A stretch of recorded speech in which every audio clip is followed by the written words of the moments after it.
So with lower back discomfort, one of the areas to focus on is a group of muscles called the QLs.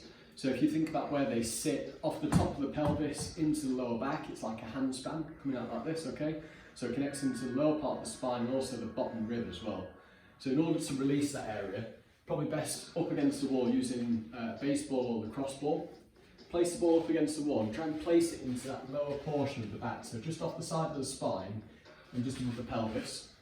So a little bit of pressure, work both left and right hand side, push back into that ball and roll just up the side of the lower part of the spine, not onto the spine but just up the side of it. And just see if you can find any sort of tender points that need a little bit of work. So do both the left and the right hand side of the back first of all. The second step is to work on what we call QL wall glides. Okay, so this is a release trying to get the muscle moving a little bit.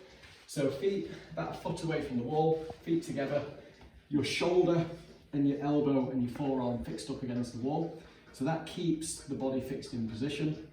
And then all you've got to do is just drive the hips in towards the wall to create a stretch and draw back out, making sure that the body doesn't move, so it's just the hips drawing in and drawing back out. I'm probably going to do about 8 to 10 repetitions again on both sides. And then the third step is a static stretch. Now the way to do this is you can use a wall.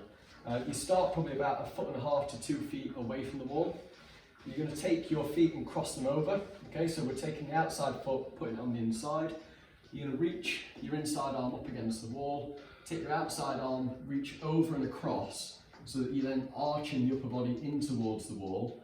And from here, what we think about is trying to drive the hips away. Okay, so upper body draws in towards the wall, hips start to draw away, and if you just let yourself just lean into the wall from there, you should be able to drive the hips away and create a stretch into that lower back area.